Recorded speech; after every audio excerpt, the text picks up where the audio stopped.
Hai semuanya, gimana kabar kalian? Semoga selalu dalam keadaan baik. Jadi welcome back di segmen analisa pagi. Di video kali ini kita akan update untuk news dan juga pergerakan dari market Bitcoin. Teman-teman, hari ini tanggal 14 Februari. Selamat Valentine bagi yang merayakan. Jadi ya market cenderung dalam posisi downtrend sekarang ya, sesuai dengan lambang hati. Lambangnya warna merah, jadi market merah. Teman-teman, kita akan dapat data CPI malam hari nanti untuk zona Amerika Serikat. Ini sangat penting dan sangat dinanti oleh banyak investor ataupun trader saat ini. Jadi, kalau kita lihat dari forecast, untuk data dari CPI ini diramalkan bakalan mengalami tren penurunan. Ya, dari sebelumnya 6,4, ini bakalan turun ke 6,2. Kemarin kayaknya 6,5 deh kalau nggak salah. Ya itulah selisih 0,1%, mungkin nggak terlalu ngaruh. Jadi inflasi diramalkan bakalan menurun ya, menurun, dan bila mana ramalan ini benar atau perkiraan ini benar, ini tentunya menjadi trigger yang baik buat Bitcoin ke depan, karena tentunya US dollar akan punya kecenderungan untuk mengalami tren penurunan. Oke, jadi kalau let's say kalau sesuai forecast, maka kemungkinan Bitcoin akan ada spike naik sedikit, retrace ya, apapun lah istilahnya. Intinya Bitcoin ada kecenderungan buat mengalami tren penguatan jangka pendek, teman-teman. Selain itu, kita juga akan dapat data soal indeks pendapatan rata-rata plus bonus untuk Inggris. Ini jam 2 sore nanti. Ini juga cukup penting untuk kita melihat seperti apa kondisi dari income orang-orang di sana. Oke, ini adalah data yang sangat penting untuk hari ini. Jadi hati-hati karena sebelum perilisan data ini market kecenderungannya bakalan cukup volatile, teman-teman. Dari news hari ini rame banget soal SEC yang hawkish. SEC galak banget, dia sekarang cari-cari korban di platform-platform yang menurut mereka itu nggak sesuai dengan eh, ya nggak sesuai dengan keamanan konsumen. Mereka selalu menggunakan kepentingan konsumen. Jadi kalau kita lihat dari newsnya, sebenarnya SEC ini udah mengejar beberapa exchange seperti kemarin Kraken yang menawarkan yang namanya staking ya, fitur staking itu dicegat oleh SEC dan disuruh membayar denda juga karena mereka beroperasi di Amerika Serikat karena dianggap tidak mematuhi protokol di sana. Nah, sekarang giliran BUSD, teman-teman. BUSD kena masalah, si penerbit yaitu Paxos ini dihadapkan dengan situasi yang sangat sulit. Mereka diduga itu melakukan kecurangan dengan memperdagangkan token BUSD tidak sesuai dengan standar daripada US dollar. Jadi diduga bahwa harga daripada BUSD itu nggak setara dengan 1 US dollar. Jadi kan harusnya stablecoin ini itu di backup dengan 1 US dollar. Jadi backupnya 1 banding 1. Tapi diduga SEC ini tidak melakukan SEC menduga bahwa Paxos sendiri tidak melakukan hal yang demikian, teman-teman. Sehingga ini lagi diselidiki seperti apa. Jadi news ini cukup ramai ya, baru kemarin. Sekarang market ya merespon dengan sangat negatif. Bahkan harga token BUSD ini berbanding dengan USDT ini sempat drop, teman-teman. Saat ini ada di posisi 0,9989. Jadi dari sebelumnya token ini cukup stabil, sideways. Sekarang drop sangat signifikan setelah news daripada SEC ini. Jadi teman-teman, aku himbau buat berhati-hati karena ini baru awal. Mungkin ini baru awal. Kraken kemarin bermasalah, terus ada Nexo ya, DeFi kemarin juga bermasalah. Sekarang ini BUSD dari Paxos ini juga bermasalah. Mungkin kedepannya rumornya itu Circle, yaitu penerbit dari USDC ya, USD Circle, itu digadang-gadang juga akan kemungkinan dicari oleh SEC. Tapi banyak analis juga yang mengatakan bahwa wah nggak mungkin lah, SEC kan lebih condong kepada ke USDC.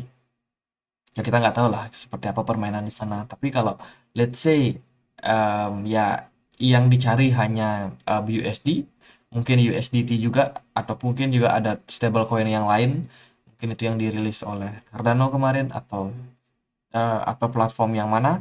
Nah, itu juga bisa menjadi indikasi kalau USDC ternyata tidak dicari, tidak dikejar oleh SEC, maka mungkin antara USDC adalah benar-benar safe karena di sana di backup dengan 1:1 dengan US dollar, atau justru SEC lebih berpihak kepada USDC.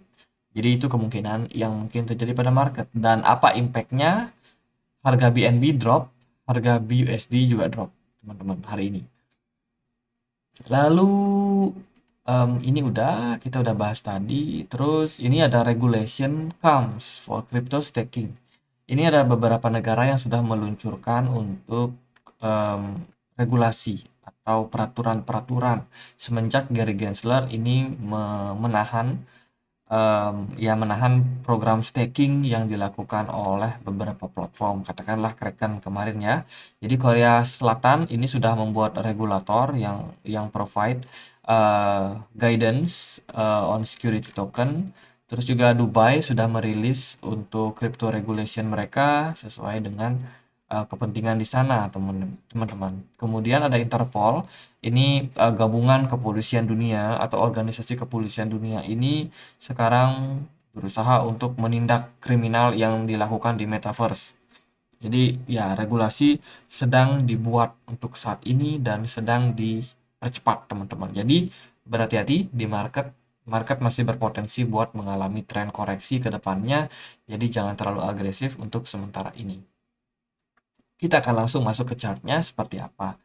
Hari ini Bitcoin berada di harga 21.600. Kemarin kita closing time frame weekly yang ya lumayan jelek lah.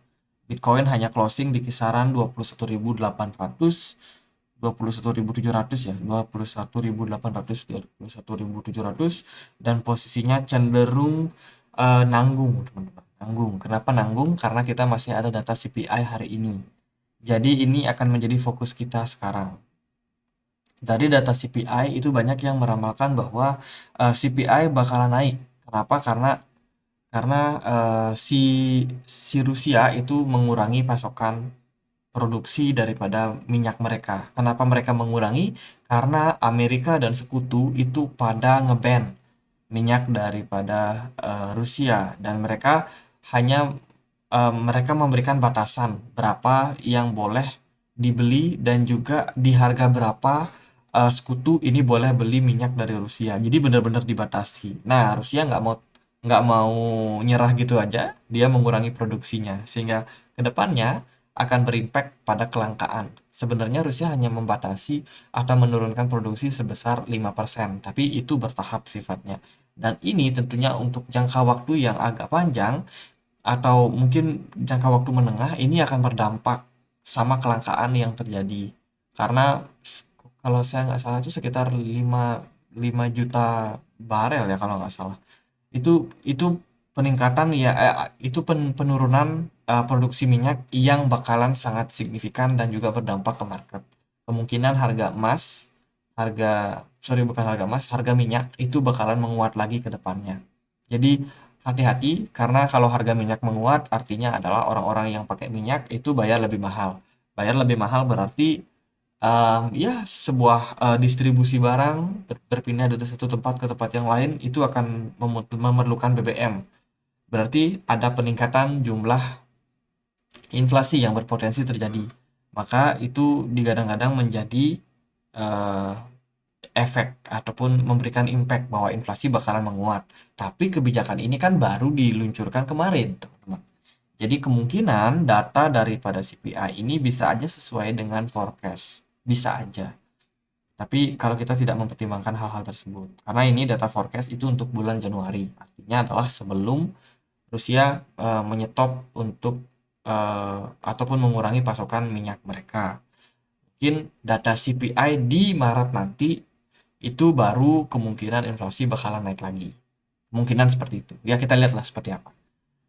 Oke, dari segi pergerakan Bitcoin hari ini ya cenderung turun, dapat tekanan seller ya. Bahkan kemarin sempat turun sampai kisaran 21.400, teman-teman. ya 21.400, tapi udah spike balik lagi naik. Dan proyeksi kita sih Bitcoin turun lagi balik ke support kuat ke 18.700 ke 19.000. Itu sepertinya menjadi level yang ideal buat kita melihat Bitcoin nanti di sana. Saya rasa Bitcoin nggak bakalan drop dalam sampai ke 15.000 lagi. Mungkin satu indikasi yang cukup menarik untuk kita lihat adalah di 19.000. Let's say kalau Bitcoin turun ke 18.900 ke 19.000, saya akan uh, prefer buat cicil di sana, teman-teman. Cicil ya. Kalau dia turun lebih dalam lagi ya lebih bagus lagi, berarti dapat harga diskon lebih banyak lagi. Dari segi pergerakan ya cenderung koreksi dalam 2 minggu terakhir. Hati-hati buat teman-teman, masih ada potensi buat kembali drop ya, apalagi SEC masih gencar-gencarnya sekarang. Jadi closing time frame weekly nggak bagus kesimpulannya. Terus dari time frame daily seperti apa? Kalau dari time frame daily, pergerakan dari Bitcoin ini cenderung masih ketahan ya di level support dari EMA 200, yaitu di kisaran harga 21.400. Bitcoin benar-benar struggle dari penurunan tersebut. Hanya saja dalam posisi saat ini kita belum menemukan pola reversal atau candle reversal yang tercermin terhadap chart dari Bitcoin. Di sini kita belum lihat satu candle merah dilawan dengan satu candle hijau di sini, yaitu bullish engulfing atau ya bullish engulfing. Dan sekarang posisinya itu dikonfirmasi dengan satu candle merah di sini, berarti ini invalid. Dan sekarang posisinya adalah ya Bitcoin cenderung dalam posisi sideways. Mungkin hari ini masih bakalan sideways sampai menunggu rilis data CPI. Dari pergerakan volume cenderung menguat, hanya saja dari smart money ini udah pada turun lagi. Ada kecenderungan bahwa smart money-nya pada wait and see juga menunggu seperti apa keputusan dari data CPI nanti. Karena keputusan data CPI ini akan berdampak sama keputusan FOMC meeting untuk The Fed ke depannya. Jadi dihimbau buat hati-hati dalam posisi sekarang ini, teman-teman.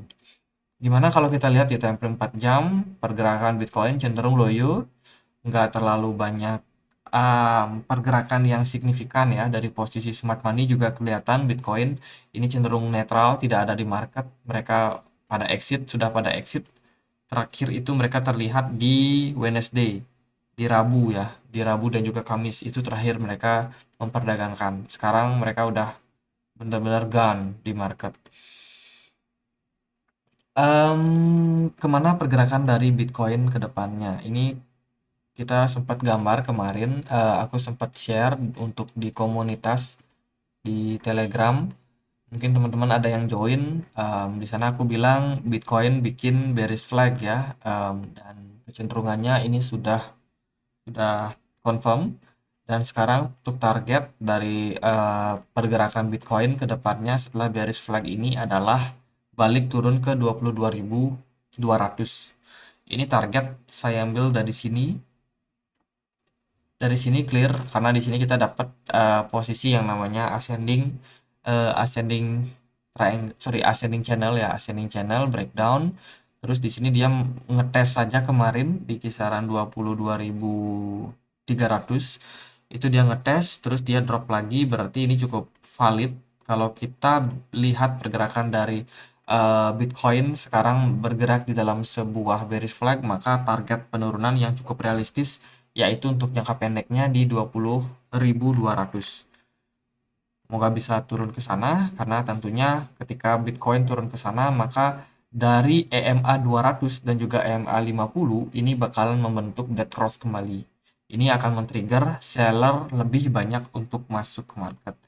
Mungkin di level tersebut bakalan ada sedikit retrace dan posisi daripada EMA 200-nya mungkin udah turun seperti ini.